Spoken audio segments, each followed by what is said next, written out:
Vous avez vu que votre titre, c'est consensus autour d'un candidat du Grand Nord. Il n'y a que 2.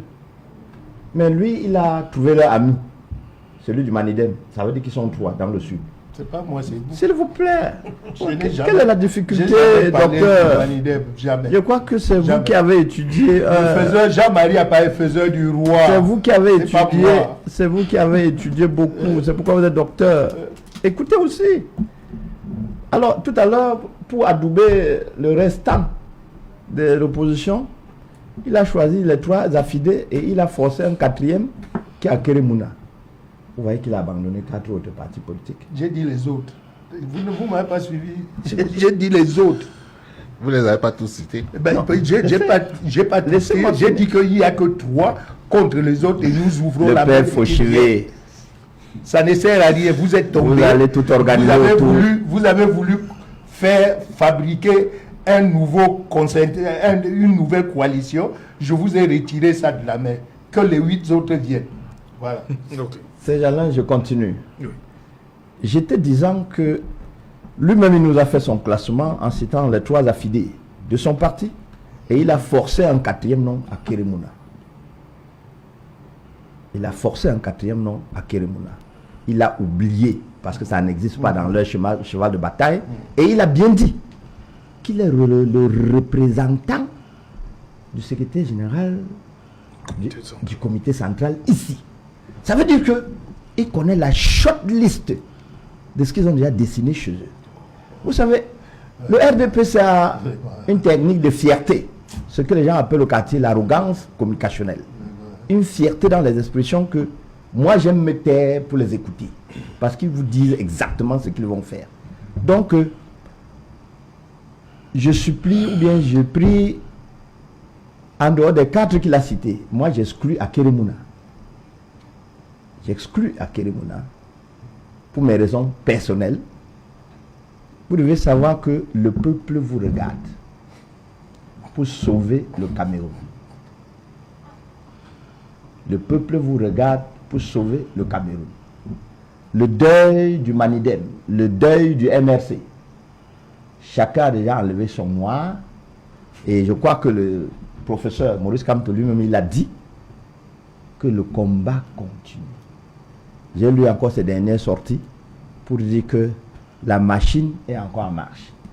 Il faut que cette machine-là, elle écrase les dernières velléités, ce que lui il appelle les dernières bastilles à prendre, que cette machine ne se grippe pas, que cette machine ne dorme pas. Parce que si elle dort, ce serait comme si nous avons passé 7 ans à travailler pour dormir le jour de l'examen. Non. Dormons après d'avoir composé. Dormons après avoir composé.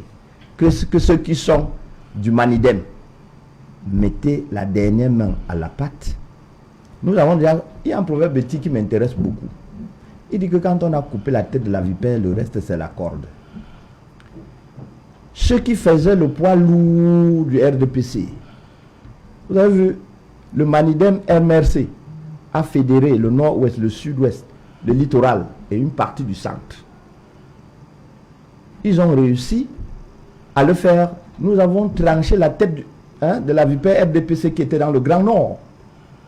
Nous avons tranché la vipère du RDPC qui était dans le Grand Nord. On a tranché sa tête. Elle était composée de 2 branches, Bello Bouba Maïgari et Issa Chiroma. Le reste là, c'est la corde. Ça se bat n'importe comment, ça n'a pas d'issue. Il faut seulement fédérer les énergies là. Et puis la corde là, chacun va mettre ça au feu. Soit on braise, soit on transforme en cendre. Okay. C'est ce qu'il faut faire. Voilà, Edmond Kouyaté, parmi ces 2 noms qui émergent, on ne sent pas véritablement du côté de l'UNDP, le ministre d'État Bello Bouba est un peu, on va dire, en dehors des concertations qui sont passées à son domicile. Il s'est rendu chez le ministre Issa Chiroma. On ne sent pas véritablement beaucoup le ministre d'État Bello. Non, chacun est resté dans son élément naturel. Ouais. Monsieur Chiroma, il a toujours été un harangueur de foule. Et c'est un baroudeur, ça il ne faut jamais l'oublier. C'est un homme de combat politique. Et monsieur Bello, il est comme ça, il est resté dans sa nature. C'est un monsieur qui est très sphinx, c'est un monsieur qui est très...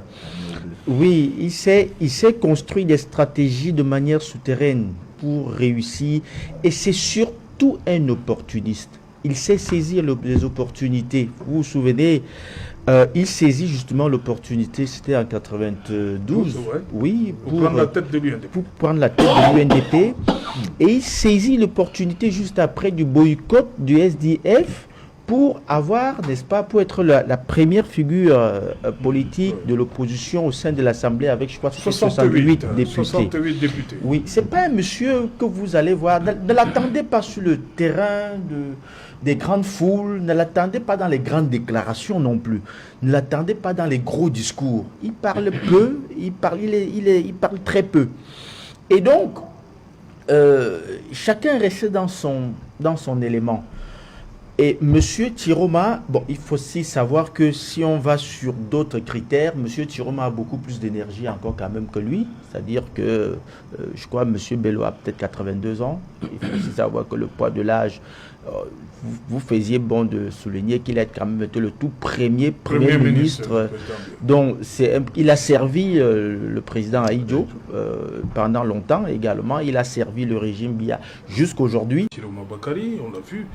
On ne cessera jamais de le dire. On a vu des images le week-end dernier à Garoua. Pour vous, ça traduit quoi? Un véritable engouement populaire ou bien juste une démonstration circonstancielle en rapport avec la campagne qui sera lancée en fin du mois de septembre? Vous savez, l'élection présidentielle est une opération de séduction. Oui. Une opération de séduction. Si d'un côté, on utilise le bâton, de l'autre côté, on peut utiliser la carotte. Oui.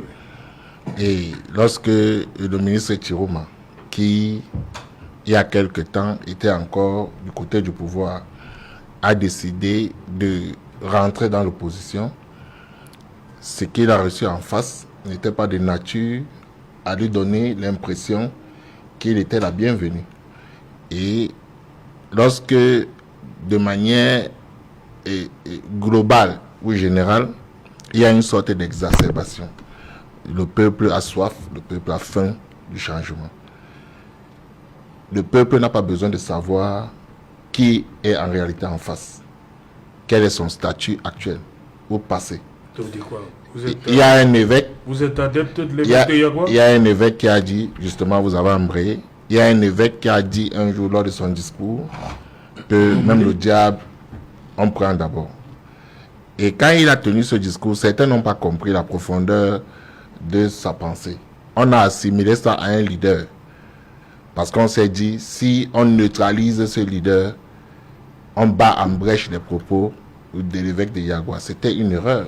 Parce qu'aujourd'hui, si le leader du Manilem, puisqu'il s'agit de lui, a été écarté dans les conditions que nous connaissons, on n'a pas écarté son électorat.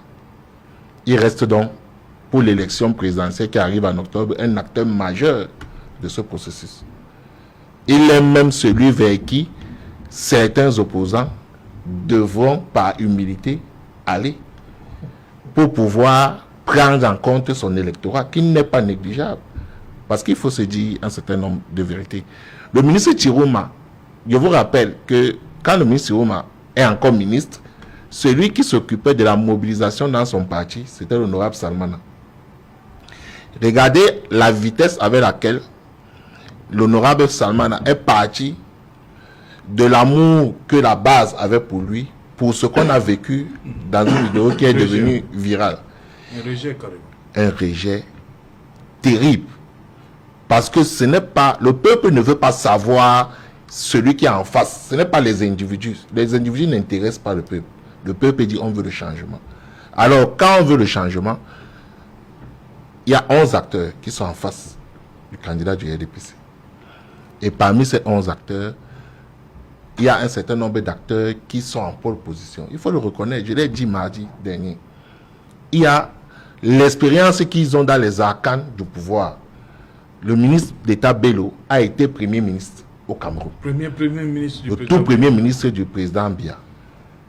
Il est le seul ministre d'État qui n'est pas militant du RDPC. Il est allié et il est ministre d'État. Et on sait que pour être ministre d'État dans le gouvernement du président de la République, Paul Biya, il faut être dans les secrets. Le ministre Chirouma a été ministre de Transport. Il est entré au gouvernement en 1997, il est ressorti en 2004. Il est revenu en 2011 à la communication, jusqu'à ce qu'il parte il y a quelques mois. Donc, il maîtrise le système pour avoir été des acteurs principaux de ce système. Et par conséquent, ils sont des acteurs majeurs pour l'électorat de l'opposition. Donc il est tout à fait normal que cela soit en pole position. Maintenant, il ne suffit pas, il faut faire une lecture froide. Il ne suffit pas qu'on s'appelle M. Bello et M. Chirouma pour constituer un poids électoral. Il faut donner donc satisfaction à ce peuple du changement-là, qui aspire au changement. Et ce que le peuple attend. Et qu'est-ce que le ministre Chirouma, justement, donne en plus pour qu'il y ait... On va rester sur le mot, hein. C'est un fait. C'est un fait. Cette popularité qui va grandissante. Qu'est-ce que le ministre Chirouma a proposé pour qu'il y ait ce revirement-là, cette côte d'amour auprès de la population qui soit en train de monter? Qu'est-ce qu'il a proposé? Le ministre Chirouma n'a même pas eu besoin de proposer. Le ministre Chirouma est, comment je vais appeler ça? Il est le bénéficiaire de bonne foi de cette exacerbation. Le peuple avait un certain nombre d'acteurs dans son viseur. Et il s'est dit, si on élimine un des acteurs, il faut qu'on trouve un acteur. Il faut qu'on trouve un acteur, quel que soit le procédé. Pourvu qu'on trouve quelqu'un de poids en face du président de la République. Au Sénégal, Wade a été ministre de Abdou Diouf. Macky Sall a été ministre de Wade. Guillaume Soro a été ministre et président de l'Assemblée sous Ouattara. Donc, il n'est pas inscrit quelque part que si on a travaillé avec quelqu'un, on ne peut pas être... Sonko était maire sous Macky Sall. Sous Macky Sall. Donc, maire de Ziguinchor. Ce que le ministre Chirouma représente aujourd'hui pour la frange de l'opposition est important. Et la foule qui va vers le ministre Chirouma est dans la même logique du changement. Ça veut dire que ce n'est pas forcément l'individu Chirouma qui intéresse. C'est que le peuple qui veut le changement dit, ok, si on a éliminé tel, nous avons deux acteurs majeurs. Et il ne faut pas oublier, le président Biya a eu 2 500 000 voix à l'élection de 2018. Plus d'1 million de ces voix venaient du Grand Nord. Donc, mathématiquement, c'est un gros vivier électoral qui est en train d'être récupéré, si on peut le dire ainsi, par deux leaders de cette zone. Et que si, aujourd'hui, ils arrivent à se mettre ensemble, in fine, avec ce que le candidat de recalé du Manidem apporte comme poids électoral, ça va faire mal au camp d'en face. Ça, c'est de manière naturelle. Ça va faire mal. Sauf que il faut être extrêmement prudent. Le candidat recalé du Manidem a appris de ses erreurs. Les leaders qui se concèdent en offre savent qu'en face, on ne leur présente pas la carotte. Donc, ils ont intérêt à mûrir ou à rester dans le secret pendant un long moment avant de se dévoiler. Parce que si demain, au sortir de cette émission, le candidat recalé du Manidem annonce son soutien au ministre Chirouma, mais ce sera pas ce qu'on est en train de se dire ici. Vous voyez très bien que le problème du tribalisme est pratiquement fini au Cameroun. Le ministre Chirouma a drainé les foules, mais je n'ai lu nulle part où on a dit que les nordistes, passez-moi l'expression, sont en train de suivre leurs frères. Voilà. Ah bon? On n'a pas dit ça. Je n'ai lu ça nulle part, du moins pour le moment. On n'a pas parlé de village. On n'a pas parlé. C'est fini le tribalisme. Vous Vous dites que c'est terminé. le tribalisme est fini. C'est terminé. Ah, c'est fini. Oui. Vous savez, la particularité avec les révolutions, c'est que les révolutionnaires ne profitent pas de la révolution. Justement. Vous faites... On dit souvent la révolution avale ses enfants. Avale ses enfants. Vous faites la révolution, mais c'est d'autres qui en bénéficient. Qui en bénéficient après. le ministre, le professeur Kamto a dit qu'il n'était pas écrit sur son front président de la République.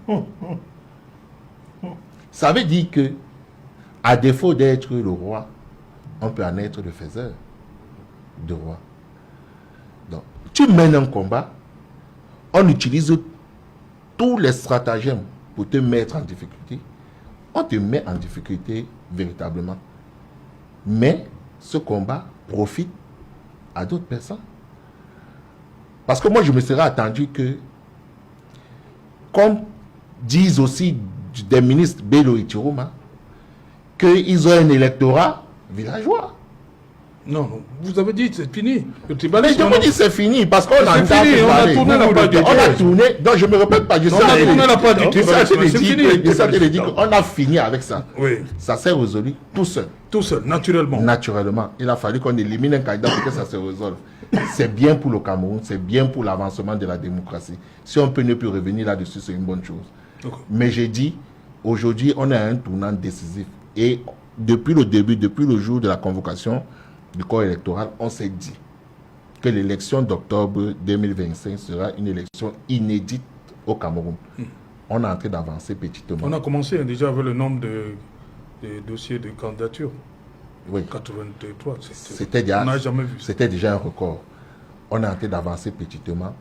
Et au fur et à mesure qu'on avance, il y a des choses qui se passent. Ok. Et ces choses-là se font de manière naturelle. Pourvu qu'au soir du 12 octobre, qu'il y ait véritablement un match Ok. d'un côté comme de l'autre.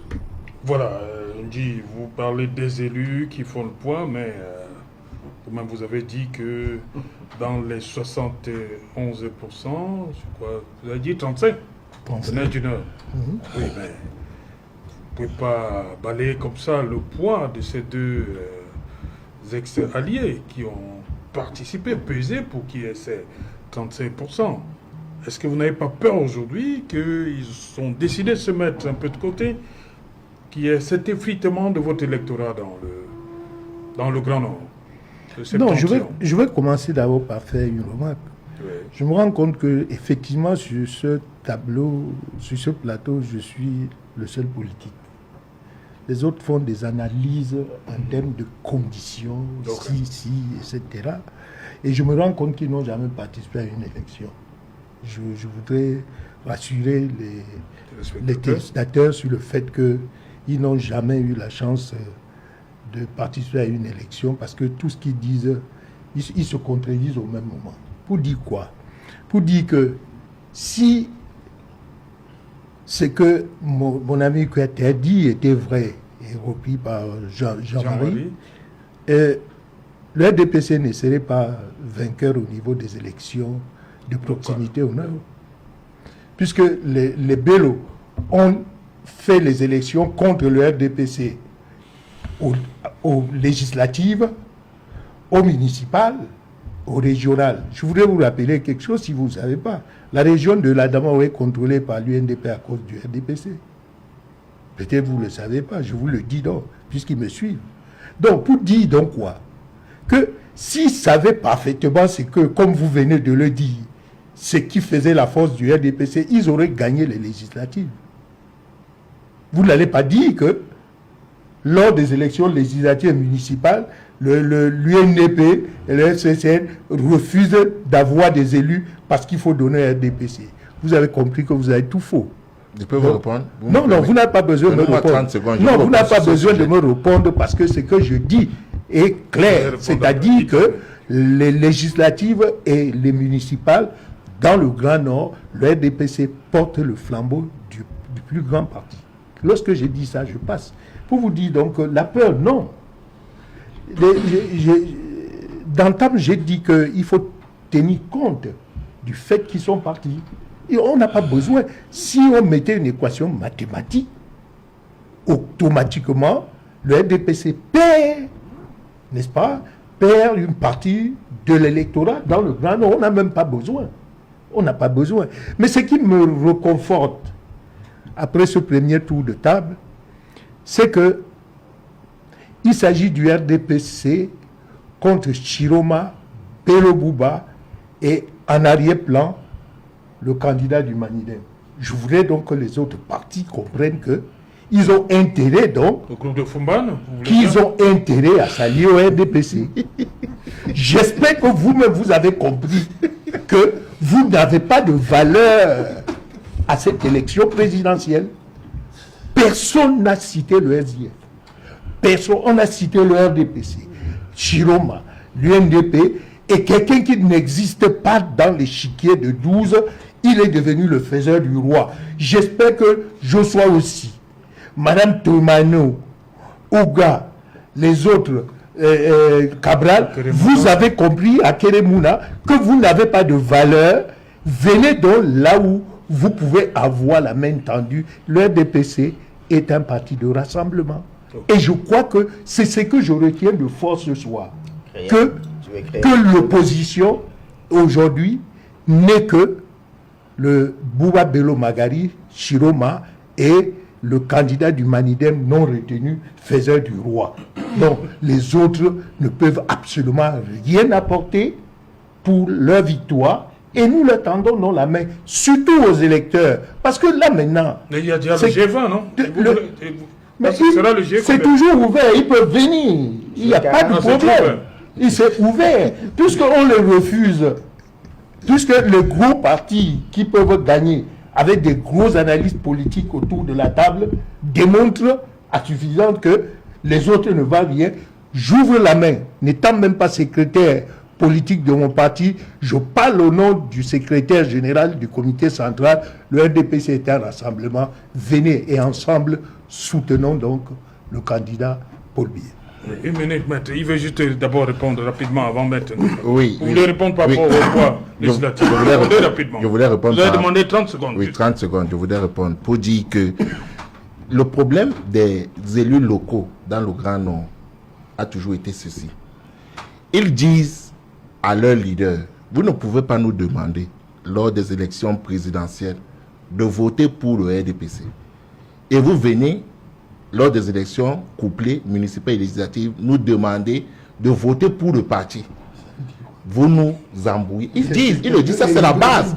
Politiquement, vous pouvez sortir ça. Ça c'est la base qui ressort. Puisque justement, on parle politique, dis donc. Puisqu'on a écouté, s'ils n'avaient pas écouté leur base. Vous n'avez jamais fait les élections. S'ils n'avaient pas écouté leur base, ils n'auraient pas décidé de partir du gouvernement.